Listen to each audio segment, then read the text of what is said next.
Hello everyone, we are solving some questions which have been asked in the AKTU exams. 2018-19 में पूछा गया ये question है। Write a C program to delete a specific element in single link list. Specific element means हो सकता है कि मुझे ये पता हो कि पोजीशन क्या है, तो पोजीशन के अकॉर्डिंग हमें पता करना है कि कैसे डिलीशन होगा। दूसरा क्वेश्चन इसी में ये कह रहा है कि double link list takes more space than single link list for storing one extra address. Double linked list takes more space than single linked list for storing one extra address. Under what condition would a double linked list be more beneficial than the single linked list? तो ये obvious सी बात है कि हमारी जो single link list होती है या फिर जो लीनियर लिंक लिस्ट होती है, उसमें हर एक नोड में हर एक नोड में मिनिमम दो फील्ड्स होती हैं, जिसमें एक डेटा होता है और एक आगे वाले नोड का एड्रेस होता है। तो ये सिंगल लिंक लिस्ट है और ये हमारी डबली लिंक लिस्ट है, जिसमें आगे वाले नोड का भी एड्रेस है और पीछे वाले नोड का भी एड्रेस है। तो ऑब्वियस सी बात है कि जो डबली लिंक लिस्ट है उसमें एक एडिशनल फील्ड है। तो क्वेश्चन ये कह रहा है कि under what condition would a doubly link list be more beneficial than the single link list. अब अगर मुझे आगे की तरफ ही केवल जाना है तो ये सिंगल लिंक लिस्ट मेरी बहुत अच्छी लिंक लिस्ट है। लेकिन अगर मुझे बोथ वे ट्रेवर्सल करना है, मतलब कि मैं मुझे आगे भी जाना है कभी और मुझे पीछे भी आना है, तो उस केस में डबली लिंक लिस्ट मेरे लिए बेनिफिशियल होगी। इसका मतलब क्या है कि फॉरवर्ड एंड बैकवर्ड ट्रेवर्सल दोनों पॉसिबल है डबली लिंक लिस्ट में, लेकिन सिंगली लिंक लिस्ट में केवल फॉरवर्ड ट्रेवर्सल पॉसिबल होगा। डबली लिंक लिस्ट का एक और एडवांटेज है कि डबली लिंक लिस्ट का यूज करके आप डबल एंडेड क्यू डिजाइन कर सकते हैं और डबली लिंक लिस्ट का यूज करके आप बाइनरी ट्री भी इंप्लीमेंट कर सकते हैं। लेकिन आप सिंगली लिंक लिस्ट से डबल एंडेड क्यू और बाइनरी ट्री को इंप्लीमेंट नहीं कर सकते। तो सेकंड क्वेश्चन का आंसर तो हमने दे दिया। अब फर्स्ट क्वेश्चन का आंसर हम लोग फाइंड करते हैं। यहाँ पे हमें सिंगल लिंक लिस्ट मतलब कि लीनियर लिंक लिस्ट गिवन है ऐसा माना गया, और उस लीनियर लिंक लिस्ट में से एक एलिमेंट को मुझे डिलीट करना है, स्पेसिफिक एलिमेंट को डिलीट करना है। और ऐसा कहा गया है कि मुझे सी प्रोग्राम इसके लिए बनाना है। तो आइए एक एग्जांपल ले लेते हैं एक, और इसमें हम जो डेटा एलिमेंट रख रहे हैं यही मान लेते हैं कि ये पोजीशन है जहां से हमें डिलीशन करना है।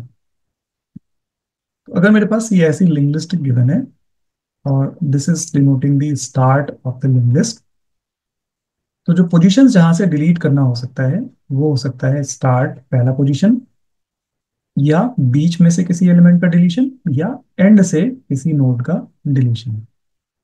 तो पोजीशन हम मान रहे हैं कि हमें पोजीशन गिवन है, उसी पोजीशन के हिसाब से हमें नोड को डिलीट करना है। ओके, तो सबसे पहले हम एक स्ट्रक्चर बना लेते हैं नोड का। स्ट्रक्चर हम कैसे बनाएंगे, स्ट्रक्ट नोड, एंड देन मान लेते हैं कि इसमें डेटा एलिमेंट इंटीजर टाइप का है, एंड देन इसके बाद आगे वाले नोड का एड्रेस भी मुझे रखना पड़ेगा नोड में, इसलिए सेल्फ रेफरेंशियल स्ट्रक्चर हो जाएगा। Next will be keeping the address of the next node. ये मैंने स्ट्रक्चर बना लिया। अब इसको प्रोग्राम बनाना है तो इसलिए मुझे लिंक लिस्ट भी क्रिएट करनी पड़ेगी, इसलिए मैं एक गेट नोड फंक्शन बना लेता हूँ। गेट नोड फंक्शन क्या करेगा, गेट नोड फंक्शन एक नोड के लिए मेमोरी एलोकेट करेगा। सो गेट नोड फंक्शन के लिए हमने क्या किया कि एक पॉइंटर डिक्लेयर किया नोड टाइप का। फिर क्या करते हैं कि जो malloc फंक्शन का यूज करके मेमोरी एलोकेट करते हैं। जितने जितना एक नोड के लिए मेमोरी रिक्वायर्ड है, साइज ऑफ से पता कर लेते हैं, उतनी ही मेमोरी हम एलोकेट कर देते हैं। ये जो मेमोरी हमारी एलोकेट हुई है इसमें कोई भी टाइप का पॉइंटर पॉइंट कर सकता है, किसी भी टाइप का डेटा आ सकता है, लेकिन इसको रेस्ट्रिक्ट करने के लिए कि यहाँ पे केवल पॉइंटर ही पॉइंट कर सकता है, नोड का पॉइंटर ही पॉइंट कर सकता है, इसके हमने टाइप कास्टिंग कर दी और इस एलोकेटेड मेमोरी के एड्रेस को पी में हमने रख लिया और इस पी को हमने रिटर्न कर दिया। इसी रीजन से ये जो हमारा फंक्शन है गेट नोड, इसका रिटर्न टाइप होगा स्ट्रक्ट नोड स्टार। ओके, इसके बाद एक लिंक लिस्ट क्रिएट कर लेते हैं और मेन फंक्शन हम डिजाइन कर रहे हैं। ऑर्डर ऑफ फंक्शन मैं बाद में डिसाइड करूंगा, अभी फिलहाल के लिए मान लेते हैं कि हमने मेन यहाँ पे लिखा और मेन फंक्शन में एक लिंक लिस्ट क्रिएट करते हैं। ऐसा हम मान लेते हैं कि हमारे पास ग्लोबली एक लिंक लिस्ट अवेलेबल है स्टार्ट वाली। तो गेट नोड के ठीक ऊपर मैं एक डिक्लेरेशन कर रहा हूँ स्ट्रक्ट नोड स्टार स्टार्ट। तो स्टार्ट में इनिशियली हम नल रख लेते हैं, और इसके बाद फिर सबसे पहले इंसर्ट बिगिनिंग फंक्शन से लेट्स से हमने 5 इंसर्ट कर लिया। इसी तरीके से इंसर्ट बिगिनिंग फंक्शन से हमने 4 इंसर्ट कर लिया। इंसर्ट बिगिनिंग फंक्शन से हमने 3 इंसर्ट कर लिया। इंसर्ट बिगिनिंग फंक्शन से हमने 2 इंसर्ट कर लिया। और इंसर्ट बिगिनिंग फंक्शन से हमने 1 को इंसर्ट कर लिया। ये 5 नोड हमने इंसर्ट कर दिया है। इसका मीनिंग क्या है? 5 हमने सबसे पहले इंसर्ट किया, और 5 के पहले हमने 4 इंसर्ट कर दिया। 4 के पहले हमने 3 इंसर्ट कर दिया, और 3 के पहले 2 इंसर्ट कर दिया, और 2 के पहले 1 इंसर्ट किया। इसका मतलब है कि स्टार्ट जो है that is keeping the address of node 1। अब इसके बाद मान लेते हैं कि हमें डिलीशन करना है, और डिलीशन के लिए हमें एक डेटा वैल्यू गिवन है एक्स। सो लेट से डिलीट नाम का, डिलीशन नाम का हमने फंक्शन बनाया, और डिलीशन नाम के फंक्शन में हमने एक्स पास कर दिया है। या एक काम करते हैं, इस एक्स को हम यूजर से पूछ लेते हैं। तो स्कैन एफ करा लेते हैं, और यूजर से पूछते हैं कि किस नोड को हमें डिलीट करना है। तो लेट से एक्स वेरिएबल में हमने इसको स्टोर कर लिया है। यहाँ पे एक्स को डिक्लेयर कर लेते हैं, और डिलीशन फंक्शन से एक्स वैल्यू को डिलीट कर देंगे। ओके, इसके बाद रिटर्न 0 कर देते हैं। ओके, तो हमारा नोड क्रिएट हो गया है। डिलीशन फंक्शन को हमने कॉल कर दिया। भाई डिलीशन फंक्शन को डिफाइन करते हैं। डिलीशन फंक्शन को डिफाइन करने के लिए हम वापस आते हैं अपने डायग्राम में, और इस डायग्राम में हमें मान लीजिए कि जो x की वैल्यू है वो 1 गिवन है। 1 का मीनिंग ये है कि मुझे पहले ही नोड को डिलीट करना है। अगर मुझे पहले ही नोड को डिलीट करना है तो उस केस में हम क्या करेंगे, ये स्टार्ट जो हमारा यहाँ पे है उसको आगे की तरफ शिफ्ट कर देंगे, और फर्स्ट नोड की मेमोरी को डिस्ट्रॉय कर देंगे। ऑब्वियसली बात है, अगर हमें पहले नोड को डिलीट करना है तो डिलीट करने के लिए मैं इस नोड की मेमोरी को डिस्ट्रॉय कर दूंगा, और स्टार्ट को सेकंड नोड पे शिफ्ट कर दूंगा। तो लेट्स से हम डिलीशन फंक्शन बना रहे हैं। डिलीशन फंक्शन में मुझे एक एक्स वैल्यू गिवन है जो कि पोजीशन है। पोजीशन फाइंड करने के लिए कि जहां से मुझे डिलीट करना है मुझे ट्रैवर्स करना पड़ेगा। तो लेट्स से मैंने एक सी की वैल्यू 1 ले ली है, काउंट है ये। और यहाँ एक हम लूप लगाते हैं कि while C, while C is less than X, हम सी प्लस प्लस कर देते हैं। ओके, साथ ही साथ हमें एक और काम करना है कि पी को हमें स्टार्ट वाले नोड पे रखना है, जिससे कि हम जब सी प्लस प्लस करें तो आगे वाले नोड पे भी चले जाएं। ओके, तो जैसे फॉर एग्जांपल सी एक्स की वैल्यू अगर 1 है तो सी की वैल्यू 1 है, और सी की वैल्यू 1 है, और हमारा कोई भी अपडेशन नहीं होगा, लूप की एंट्री कंडीशन ही फेल हो जाएगी क्योंकि सी की वैल्यू 1 है और सी लेस देन एक्स नहीं है। तो लूप की एंट्री कंडीशन फेल हुई, इसका मतलब कि पी हमारा जो नोड है वो पहले ही नोड पे रह गया। ओके, जो हमारा पी है वो पहले ही नोड पे रह गया। चूंकि पी पहले ही नोड पे रह गया है इसलिए हम डिलीट बिगिनिंग को कॉल करेंगे। लेकिन ये काम तो हम बगैर ट्रैवर्सल के भी कर सकते थे। तो आइए काम करते हैं कि ट्रैवर्सल हम बाद में करेंगे, पहले यहाँ पे इस कंडीशन को इंक्लूड ही कर देते हैं कि अगर x की वैल्यू 1 है तो उस केस में डिलीट बिगिनिंग फंक्शन को कॉल कर दीजिए। अभी हम डिजाइन कर लेंगे डिलीट बिगिनिंग फंक्शन को, और इस लिंक लिस्ट के फर्स्ट नोड को डिलीट कर दीजिए। लेकिन अगर ऐसा नहीं है तो उस केस में हम ट्रैवर्सल करेंगे। तो जो सी हमने 1 लिया है इसके अकॉर्डिंग हम ट्रैवर्सल कर लेते हैं। और मान लीजिए कि सी की वैल्यू है हमारी 4, एक्स की वैल्यू हमारी है 4, नॉट सी की वैल्यू नहीं, एक्स, एक्स की वैल्यू 4 है। तो अगर एक्स की वैल्यू 4 है तो हमें नोड नंबर 3 तक ट्रेवर्स करके आगे जाना होगा। तो पी को हमने माना है नोड नंबर 1 पे, सी की वैल्यू 1 माना है। 1 इज लेस देन 4, इसलिए हम क्या करते हैं कि पी को आगे बढ़ा देते हैं और सी की वैल्यू को 2 कर देते हैं।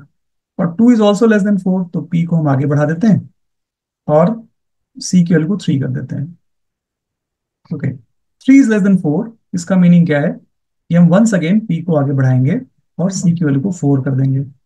लेकिन 4 इज नॉट लेस देन 4, क्योंकि 4 इज नॉट लेस देन 4, तो हम रुक जाते हैं और इस नोड को डिलीट करेंगे।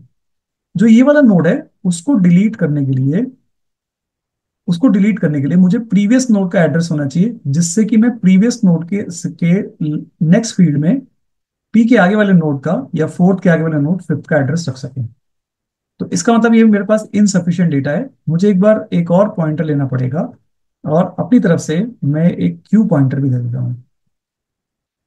सो हमने क्या किया, Q is equals to null रख लिया। इनिशियली अगर पी फर्स्ट नोड पे है तो क्यू मेरा नल होगा। ओके, तो हम एक बार दोबारा से देखते हैं इस चीज को, कि हमारे पास क्यू है नल, पी फर्स्ट नोड पे है, सी की वैल्यू 1 है, और जिस नोड को मैं डिलीट करना है उसकी वैल्यू 4 है, या उसका जो काउंटिंग है वो 4 है। तो सी की वैल्यू 1 है और सी मैंने 1 इज लेस देन 4, तो हम क्यू को यहां लाते हैं पी की जगह, पी को आगे शिफ्ट कर देते हैं और सी की वैल्यू 2 कर देते हैं। अब ये 2 भी लेस देन 4 है, तो इस केस में क्यू को आगे बढ़ाते हैं और पी को भी आगे बढ़ाते हैं, और सी की वैल्यू को 3 कर देते हैं। अब 3 भी लेस देन 4 है, तो क्यू को आगे बढ़ाते हैं और पी को भी आगे बढ़ाते हैं, और सी की वैल्यू को 4 कर देते हैं। अब सी की value is not less than x. इस केस में हम टर्मिनेट करते हैं, और ये जो क्यू वाला नोड हमारा है, इस क्यू वाले नोड के बाद वाले नोड को डिलीट कर देते हैं। क्यू के बाद वाले नोड को डिलीट कर देते हैं, तो इसका मतलब है कि हम डिलीट आफ्टर फंक्शन को यहाँ पे कॉल करेंगे।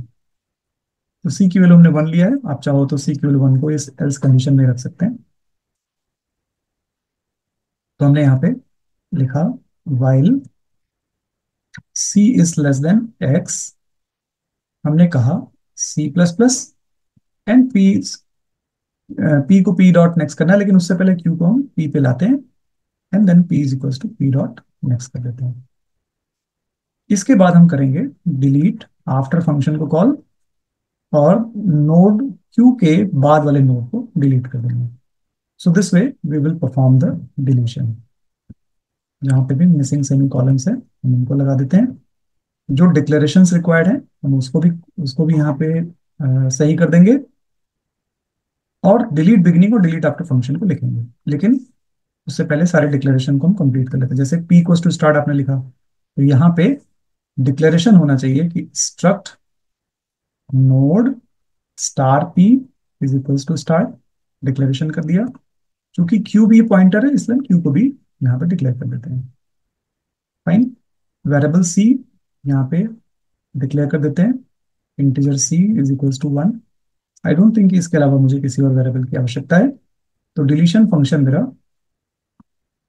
कंप्लीट हो गया है, लेकिन अब डिलीट बिगिनिंग और डिलीट आफ्टर फंक्शन को कॉल कर लेते हैं, डिफाइन कर लेते हैं। तो आइए डिलीट बिगिनिंग और डिलीट आफ्टर फंक्शन को डिजाइन करते हैं।